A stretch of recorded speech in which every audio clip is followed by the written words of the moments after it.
Welcome to our English room. You are my guest. Well, today I'm drinking a tea and thinking about the past. This teacup came from Italy. Bom, nossa aula de hoje nós iremos falar sobre o simple past, ou passado simples. Quando? Por quê? Para que eu uso o simple past? O simple past ele é usado para designar qualquer ação iniciada e terminada no passado. Então, aquilo que eu fiz há 5 minutinhos atrás, há meia hora, um dia, uma semana, um mês, 10 anos, um século, e eu não sou vampira, eu vou usar o simple past. Puxa vida, mas falar de passado, quem vive de passado é museu, não é? Mas a gente sempre gosta de estar assim, às vezes folheando um álbum de fotografias e lembrando sobre coisas boas que passaram, as grandes reuniões de família, as coisas que a gente comia, as coisas que a gente falava. Então, para isso tudo, nós iremos usar o simple past, que é o passado simples. É aquele passado totalmente concluído. Então, aqui eu coloquei essa tela ilustrativa para vocês com alguns usos do simple past. Time in the past, qualquer tempo no passado. Past facts, fatos no passado, quando eu vou relatar algum evento histórico, eu vou usar o passado. Action that is finished, ação que já terminou. Past habit, hábitos no passado. Posso dizer, por exemplo, when I was a girl, I used to play with Barbie dolls. Quando eu era uma garotinha, eu costumava brincar com bonecas Barbies. Isso quer dizer que agora, eu tô falando de um hábito que eu tinha, agora eu não brinco mais. Para falar do passado, nós vamos dividir nossa aula em 3 situações. Nós temos aqui o passado simples com o verbo to be, porque ele é um verbo que não obedece à regra, ele é um verbo rebelde, irregular. Nós teremos o passado simples com os verbos regulares, que a gente pode entender assim como se fossem aqueles verbos padrão, aquele que está dentro da forma, está dentro do modelo. É o verbo que usa uniforme, você bate o olho no verbo, você sabe quem ele é. E nós teremos os verbos irregulares. O to be é um verbo irregular, mas como ele funciona como verbo auxiliar de outras composições verbais, nós iremos tratar do to be separadamente aqui, né, no simple past e posteriormente no past continuous. Então aqui essa tela traz para vocês o verbo to be no past tense ou no simple past.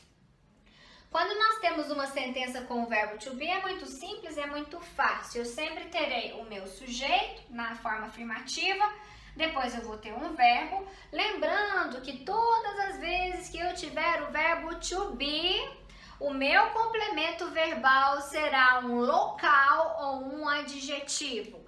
Então, aqui na afirmativa, muito simples. I was, you were, he was, she was, it was, we were, you were, they were. Lembrando aqui também que temos o you 2 vezes, porque ele serve tanto para o singular quanto para o plural.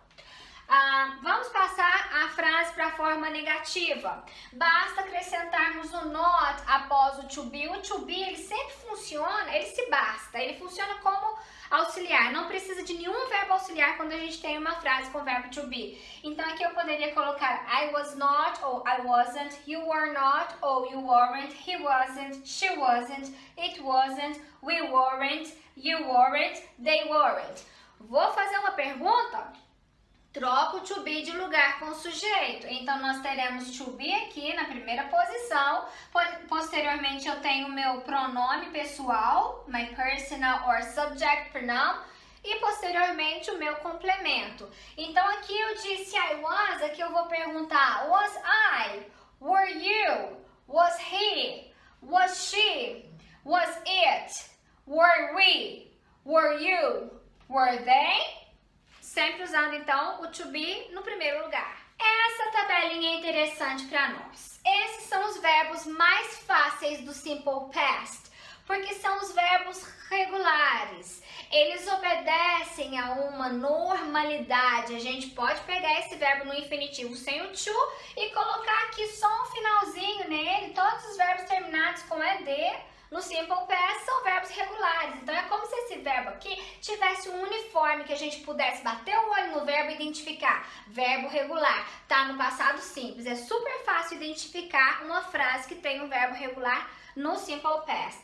Então aqui, a regra geral, nós iremos usar a forma base mais a partícula ed no final do verbo. Então aqui a gente tem walk, que significa caminhar, no passado simples walked, terminou com ed, que vai significar caminhei, caminhou, caminharam. Play, jogar, tocar, brincar, aqui vai ficar played, jogou, tocou, brincou, ou jogaram, tocaram, brincaram. Verbos que terminam com a letra E, eu já tenho a letra E aqui, então eu não vou acrescentar mais um E e mais um D, basta só acrescentar o D, porque a gente já tem parte da terminação pronta aqui. Então nós temos like, que vira liked, move, que vira moved. Verbos que terminam com uma consoante mais Y, aqui você tem que prestar um pouquinho de atenção, nós iremos cortar essa consoante, acrescentar aí ED. Então aqui, por exemplo, nós temos o verbo carry, vai ficar carried com IED. Study ficará studied com IED, porque aqui no caso a letra R é uma consoante, a letra D é uma consoante e depois eu tenho o Y.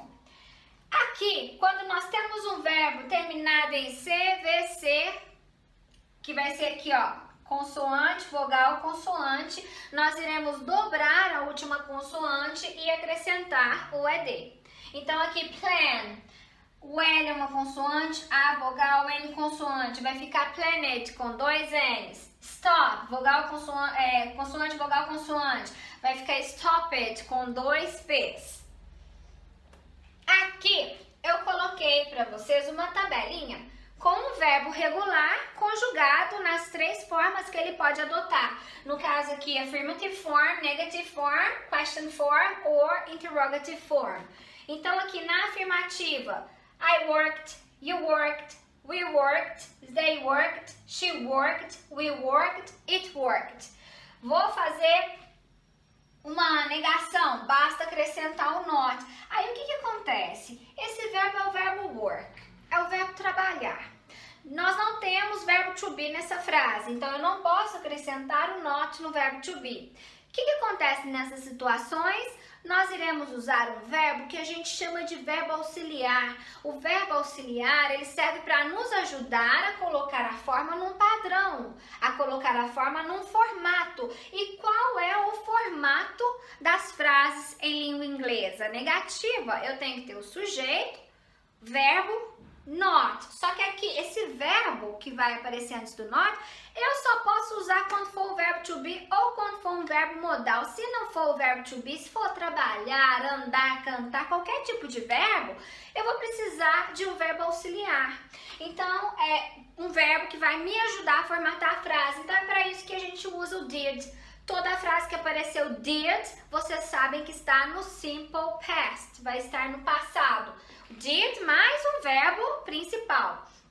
Então, no caso, meu verbo principal, ele vai ser mantido aqui. Então, eu vou usar sujeito, auxiliar mais not, verbo principal e talvez algum outro complemento, se for o caso. Então, aqui ficou I didn't work, ou eu posso também colocar I did not work, you didn't work, we didn't work, they didn't work, she didn't work, he didn't work, it didn't work. Quando eu vou fazer uma pergunta e não tenho o verbo to be, nós temos aí de novo o auxiliar. Porque toda pergunta eu tenho que ter um verbo antes do meu sujeito. Então aqui eu vou ter o did, que é o meu verbo auxiliar, I, que é o meu sujeito, work, verbo principal inalterado. Reparem numa outra coisa muito importante aqui também.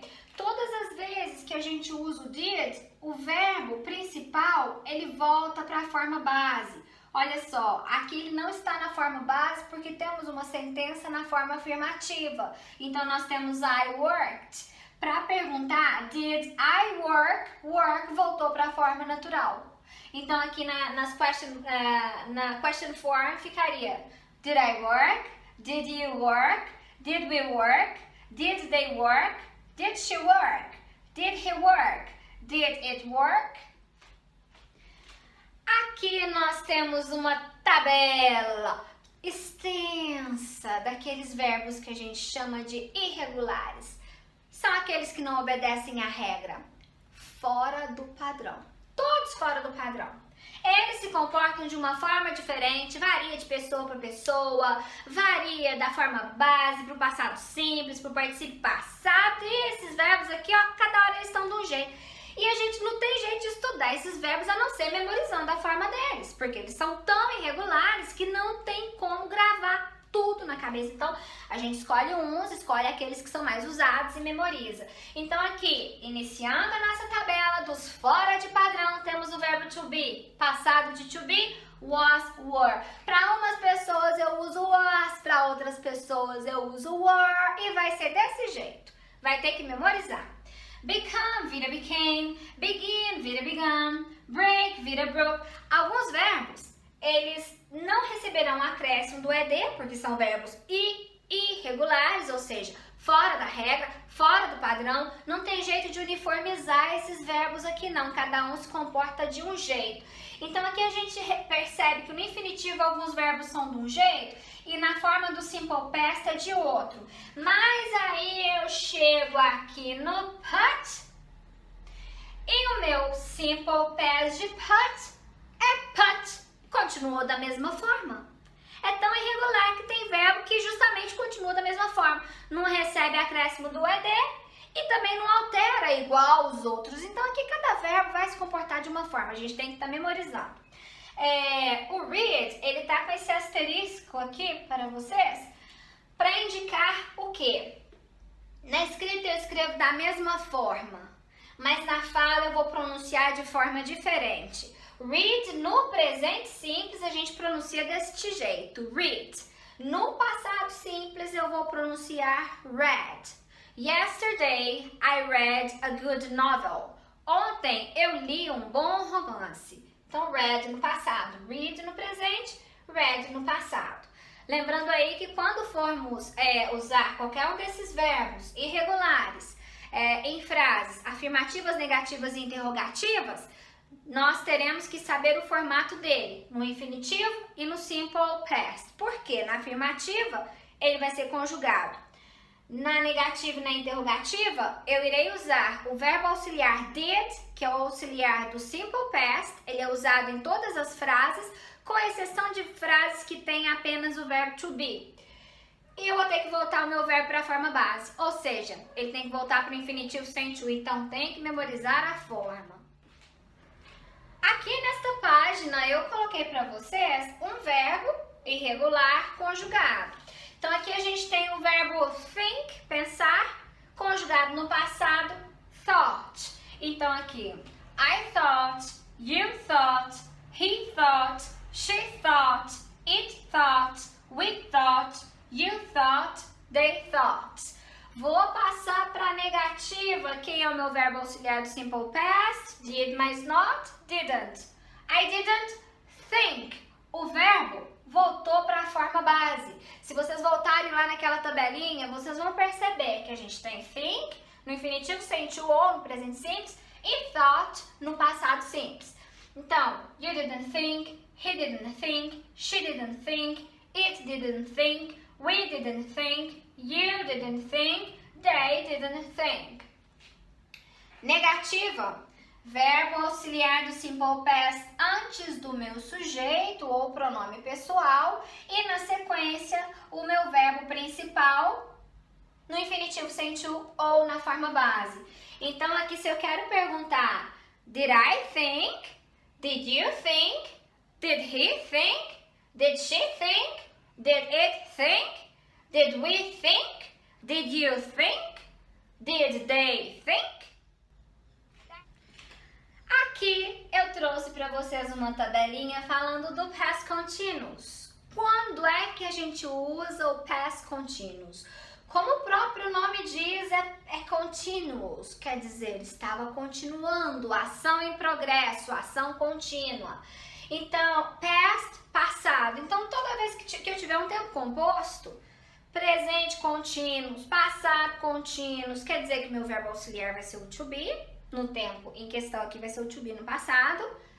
Tempo contínuos significa verbo com ing. Todo tempo contínuo tem que ter verbo com ing. Então aqui ele serve para expressar ações que estavam em andamento em um certo tempo no passado. At midnight last night I was sleeping. À meia-noite de ontem eu estava dormindo. Pode ser usado também para indicar uma ação que começou antes, estava ocorrendo quando outra ocorreu. Ou seja, o passado contínuo, ele pode ser associado ao passado simples. E aí o que vai acontecer? O passado simples, ele vai estar sempre indicando uma ação que é mais curta em relação à ação do passado contínuo. Então, olha essa frase aqui. She was studying, ela estava estudando, a ação aqui é mais longa, a ação estava em progresso, estava em andamento.